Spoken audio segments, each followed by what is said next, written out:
now we're moving into the art of entertaining, and I am here at a wine shop called Crushed in Mount Pleasant. It's just tucked back off of the road by a little bit. I'm with owner Desmond Garrity. Desmond Garrity. We've been here for almost 5 years. We opened the business in March of 2008.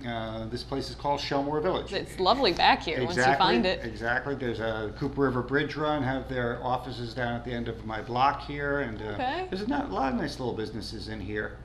Now, how did you come to actually be owning a wine shop here? I started out in 1992 working at Slightly North of Broad. I opened that restaurant and then worked there for about 10 years, and basically ran their beverage program. Basically what I do here is take my wine knowledge that I learned in the restaurants and put it in a small boutique wine shop. And that's what we had talked about earlier, which makes it all the more, like I had said, I've met sommeliers and people who have such a depth and breadth of knowledge, but it's nice to know that you just started, working here in town. It makes Charleston that much smaller, and that we have friends in common, and that you just happen to be good at it. It's a fantastic city. My wife and I moved here in '92 from Connecticut, and we just made a lot of really good friends. In and around the community and food and you beverage came up community. through the food and beverage community, and now you clearly have an unparalleled sort of grasp on what's going on in this. Your collection's wonderful. So basically we carry wines from smaller independent producers, smaller importing companies, very similar to the things that I would put on the wine list at Slightly North of Broad, or High Cotton, or Charleston Grill where I worked.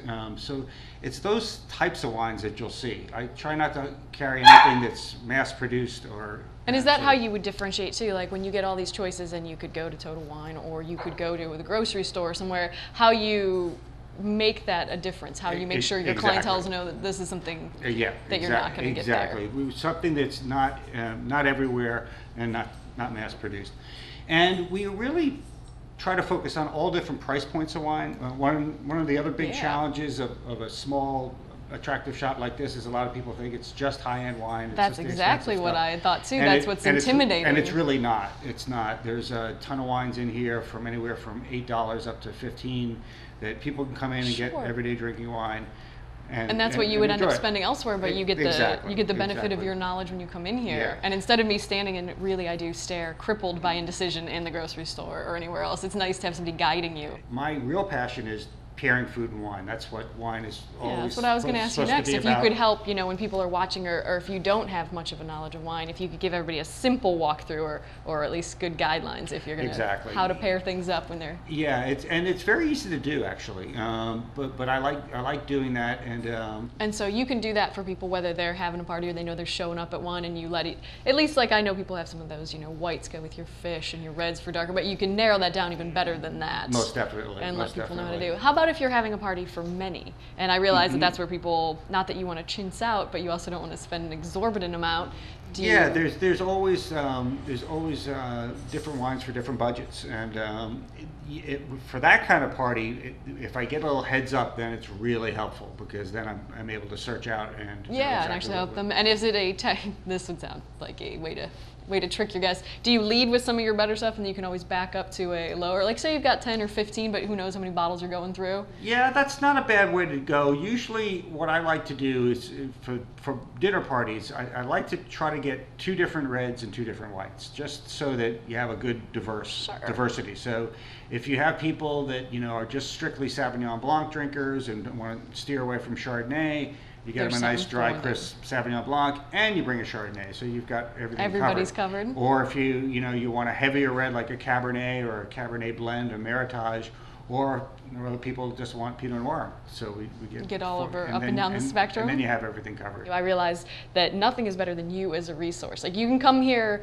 and learn and leave with the information so that you've got it in your holster when you go elsewhere. You know, when you're somewhere else, when you're looking at a menu. And so anytime you come to buy wine, that's what we said too, not to be fearful. I would have come in thinking that I'm either going to have to really shell out or it's so important to make people feel comfortable. And the way you do that is by just listening to them, listening to what their needs are, and then directing them in the way that they are asking you to. And filling them full of info along the way. And people really like that. I mean, we're in a situation right now in the wine world where everyone seems to be involved in it. Everyone's doing wine tastings. They're having private functions at their home. There is a whole culture now where people want to learn. We offer tastings every Friday here from 5 to 7. That's nice. We send out emails to our customers to let them know what the subject matter is going to be. Today's Saturday. Just last night we did wines from K Vintners, from Charles Smith, Washington State winery. So sometimes we'll focus on a region, a country, a particular winery, and then sometimes we're very fortunate and actually have winemakers and principals from wineries come and talk to us also. That is nice. So that's nice. We also do a lot of other things as far as taking, if you want, the show on the road. I've done everything from wine tastings for some of the executives of Comcast all the way down to people that want to throw a baby shower or something. You're going to come out and do it? Nice. So baby shower is exactly where I want to do my drinking. It's fun. So we like to do that also, and it gets people engaged and involved. Yeah. Well, I couldn't thank you enough for having us out. And No, I have to say, so when I told people I was coming, by name already people said Des, and they know you and you're here. I just want more people to know and be able to find you. That. And already the word of mouth is fantastic. It's always been a challenge for any small business to get people in the door and know about you. But we're so confident here that once you come in and experience what's here, people leave very, very happy. Absolutely. This product is where it's at. Thanks again for having us out. Thanks for having us.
Letha Polk of Chantilly Lingerie proudly invites you to shop at her Mount Pleasant location in the Northcutt Plaza on Coleman Boulevard.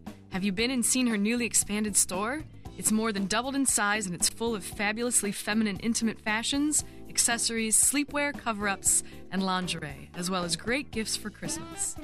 Hand and body creams, lotions, bubble baths, sleep masks, tote bags, sachets, garters, pillows, stocking stuffers, soaps, and so much more. Chantilly has a wonderful selection of necklaces, bracelets, rings and earrings, handbags, purses, clutches, and they also now feature a select collection of clothing lines by famous makers with a bit of an edge. And of course, it's the perfect time of year to choose warm slippers, plush robes, and cozy PJs.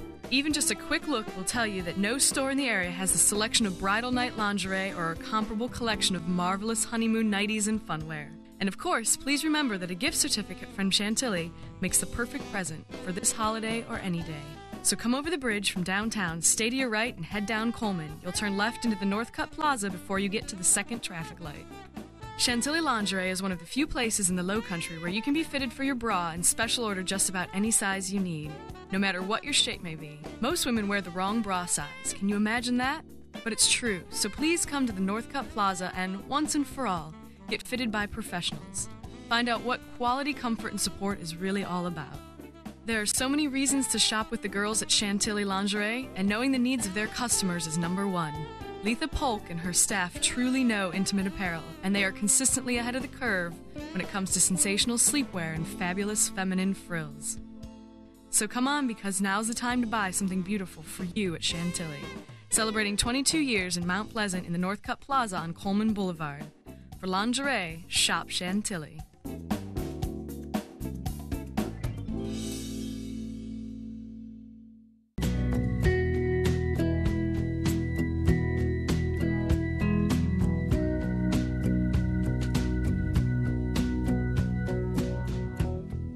what's the deal with the decapitated Barbies?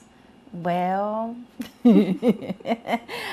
I never had a Barbie as a little girl. I didn't like Barbie.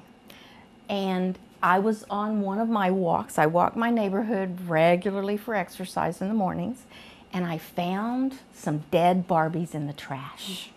And I kept walking, and about 2 blocks later I went, I must have those Barbies. Something commanded me. So I went back and I got them, and they had this little Barbie box, and I hid them for a year in my studio because my husband knows I pick up trash. And I wanted to incorporate them into art for Spoleto. I wanted to do some sarcastic things about our South of the Broad society and our Charleston society with Barbie. But how do you get Barbie into a painting? Do you cut her? Do you saw her? How can you make her go flat? I decided to buy a huge frying pan from Walmart, and I melted her. And as she melted, her perfect little thin thighs began to bubble and grow. I found that so exciting. So Barbie transformed herself through melting to get her into canvases, and that's how she started. Wow. That's really cool. And she has a big future. I have some very large canvases, and I've done one complete Barbie show. Okay. And I will be doing some more Barbie shows. But Charleston was quite shocked by my Barbie show. Yes. So I will be taking the Barbie show to Asheville or Atlanta or New York, somewhere where there's a better venue for very shocking Barbie behavior.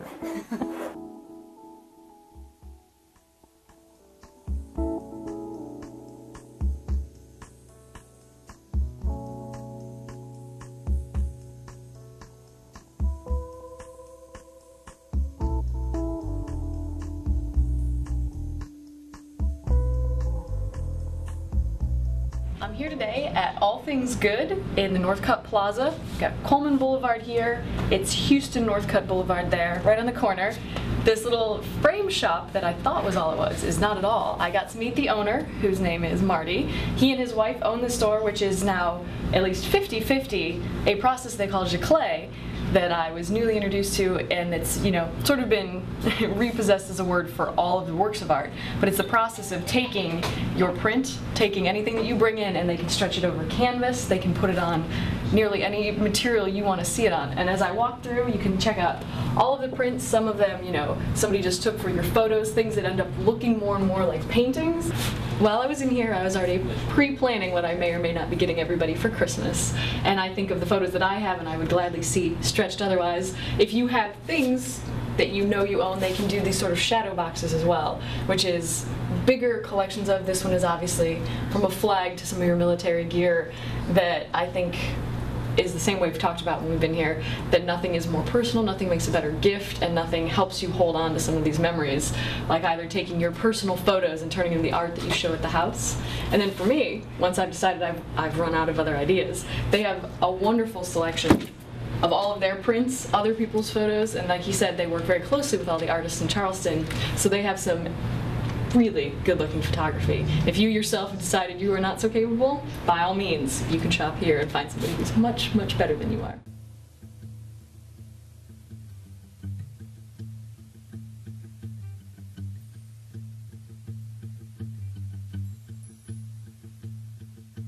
I'm here today with John Duncan. We were welcomed into his apartment down here by Colonial Lake in Charleston, South Carolina.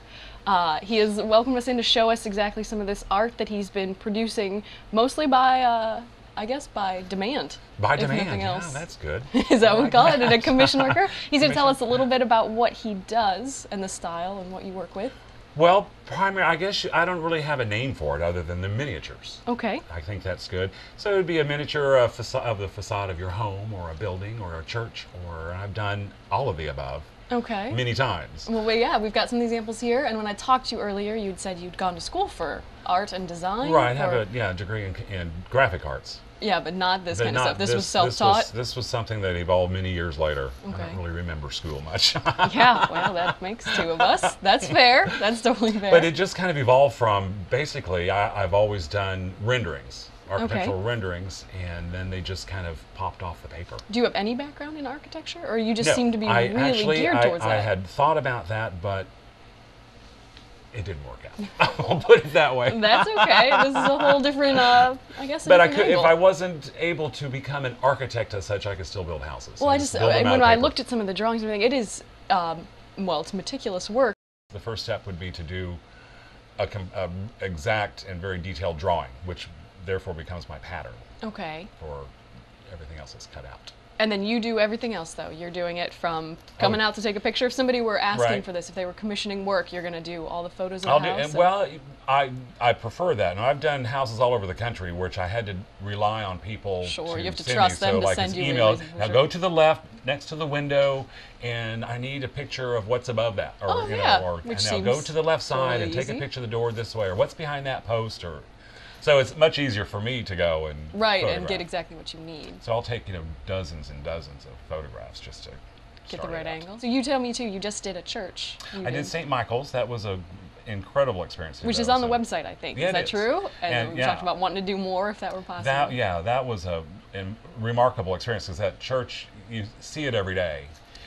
But when you get into all the details of it, it's just amazing that the thing is 200 years old, and that's the way they built things then. So that's the other thing we talked about, Charleston being a great place for you to do this. It like is, because for the architecture here is incredible, and there's all kinds of fabulous things out there. So the process is, what kind of material are you using? What do you cut out? I see all your little I use 100% cotton paper. Okay. Which is great. It's got great properties. I use watercolor for color, so that those two go together well. It's kind of like if you wash a cotton shirt and hang it outside, it gets stiff. Well, that's the same thing. So that helps with the structure of it. Everything is backed with foam core and different And everything materials starts off as white, so you're not buying colored paper. You're painting each little piece in. Painted. That is teeny tiny and amazing. Each of those. I've seen, over there you've got a couple piles of leaves ready to go. Yeah, exactly. Is this I don't want to suggest that you're obsessive. Is this cathartic? Does this give you like that sort of focus, that sort of patience? Well, I don't know where the patience, but I can sit there for hours. I can work hours at a time. Well, that's what you suggested when you're out and about and feeling gregarious and being in a big world, but it's nice to come home and do little apartment, and you've got a little dog, and you can get your focus on. And see, I've got the TV right there on the thing too, so. Which gives you another picture of what you're working with. Right, I think they're unbelievable. Photographs. I was looking on the website, which doesn't do it justice when you finally get to see them. They're kind of hard to photograph. Well, because it's 3D, and that's where you lose the fact that it's an amazing depth. And you said you started by maybe just laying down. Just layers. I'd seen at an art fair years ago a gal, I don't know if she's still practicing, I can't remember her name. Anyway, she would do like college buildings, for example. Okay. And she would do a watercolor painting, and then she'd reproduce it 50 times and then cut it out and just layer it, so to give it a little bit of three-dimensionality. But you took that a step further. I took it a little bit further. And that's what we said too. So how, when you're all done, when said and done, if somebody's hanging on their wall, what's the depth frames that I use are about 3.5 inches deep. Okay. So getting any deeper than that, which would be nice in some cases. Then you're building a model. Yeah, and you're like a piece of furniture hanging on the wall. Yeah, well, I noticed by no means does it seem to, it's just beautiful. It just gives you that sense, but you don't, it's not a clunky thing hanging off the wall. It's just, it looks fake. It looks very fake until you really creep up on it. When you're looking head on, it looks like a painting until you come around to the side. Exactly, and of course, if they're lit well, then that even better makes all the difference. Even better still. It does indeed. Oh, do you wanna walk me over here at some point in time, and we'll actually figure out how to do? Gift shopping starts at the Antiques Market because you get to browse through 100 little shops all in one stop in Moultrie Plaza on Coleman Boulevard. It's a 20,000 square foot compendium of creative selections with brass, glass, art, silver, vintage toys, porcelain, decorations, ceramics, cool collectibles, and more. Thoughtful things for anyone. Yes, you can always find yesterday's treasures for the holidays at the Antiques Market.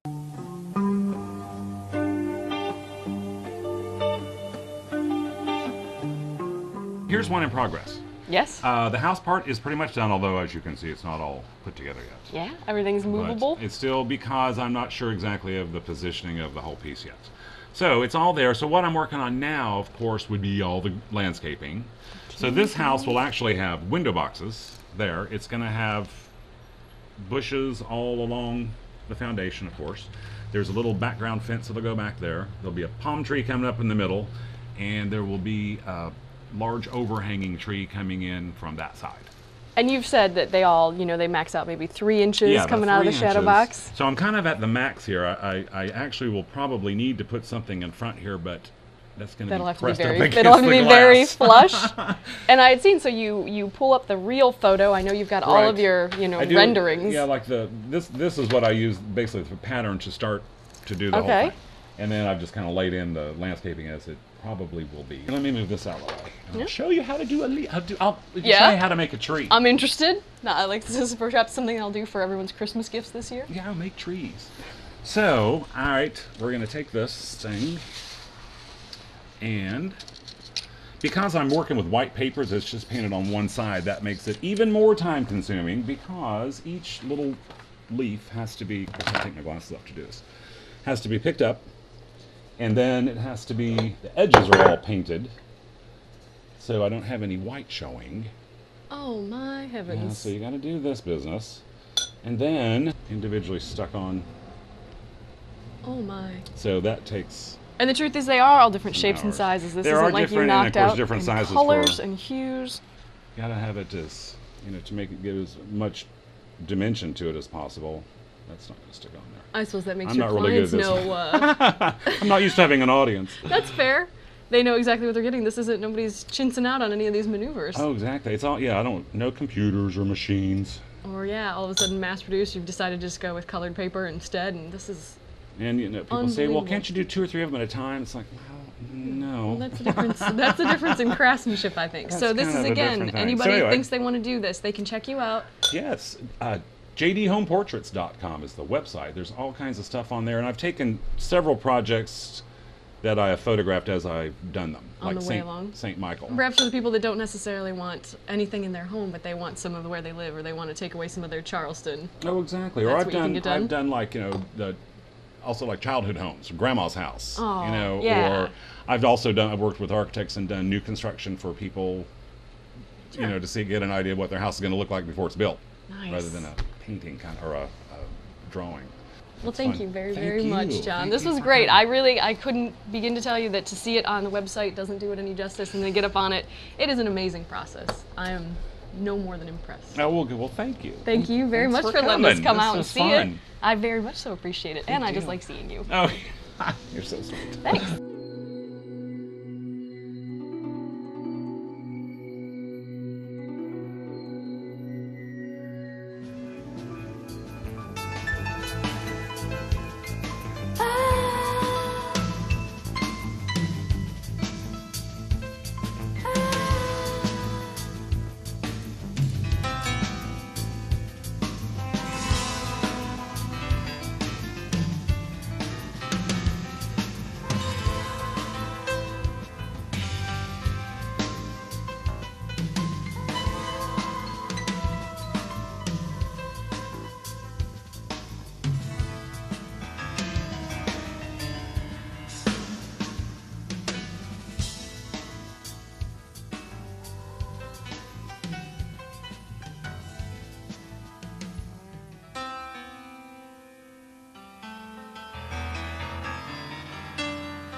So this is where everybody usually begins? Yes, if they're making a walk through the house? Exactly. So I'll give you the tour now. Yes, you would start in the drawing room. Okay. So that's where we'll start. I'm here in downtown Charleston, South Carolina at the Palmer House, and I'm lucky enough to be joined by Meredith Hutchins, who is the manager of the Palmer House, and she's brought me down here into the drawing room because, unbeknownst, there is something very exciting that happened right in this very room. Yes. Our claim to fame is that the little David, predecessor to the submarine, was drawn up here. And actually, yeah, exactly. We have a little model of it over here. Please show me. So the little David was a semi-submersible submarine predecessor, like I said, that was drawn up by Dr. Julian Ravenel, who was John Ravenel, the owner of the home's son. Dr. Julian Ravenel was a medical doctor, but he dabbled in invention, and during the Civil War, he did, because you've got time when you're being a doctor. Why wouldn't you? But yeah, so he designed this to help attack the Ironside, which was a northern ship that was blocking part of the Charleston harbor. And as you told me before, so as we keep the Palmer House was the Ravenels' downtown sort of summer home? Right. It was their, their business and social dealings home. They were here 6 months out of the year to do business and entertain. Draw up schemes for inventions that have yet to be seen in the world? I gotcha. So yes, here we have a model of the little David. It was named the little David in reference to the biblical little David and Goliath. Obviously, this was much purpose to be very small, but deadly, apparently. Exactly. And it actually came into fruition. They built it, and it saw the water. They did. They built it at the Ravenel's plantation house in Monk's Corner.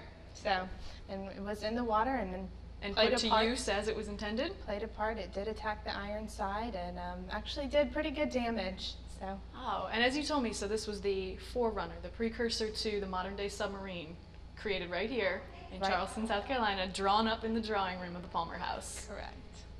Meredith, I want to thank you so much for letting us come down to the Palmer House and for introducing us to the drawing room and all of the amazing things that took place here all those years ago. Yeah, thanks, Mariah. Thanks for coming. Thank you. Located at 5 East Battery across from the Charleston Harbor, the Palmer home, also known as the Pink Palace, is one of Charleston's most renowned homes. Opened to the public in 1977, it is also the private residence of third-generation owner Frances Palmer. She and her dedicated staff welcome guests year-round, sharing the home's story with all visitors. Ladies and gentlemen, you've been watching Art Walking, the TV show. I'm the underpaid announcer, Allison Linkletter von Martindale, asking you to tune in again next time to Xfinity On Demand, to our YouTube channel, to Comcast, to MeTV, on Facebook, Twitter, Foursquare, Pinterest, on Blu-ray, smartphones, iPads, Dixie cups with string, and at better Chuck E. Cheese's across this great nation on the forescreen to the left by the drink dispenser. So be sure to watch, because sweet Suzie K might just body paint another girl, and you wouldn't want to miss that. So drive safely, call your mom. If you're walking at night, please wear white, and remember, no loitering. Farewell, and have a pleasant tomorrow.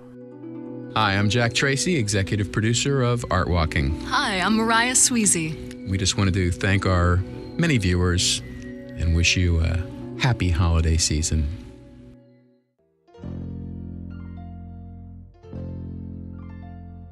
We're walking,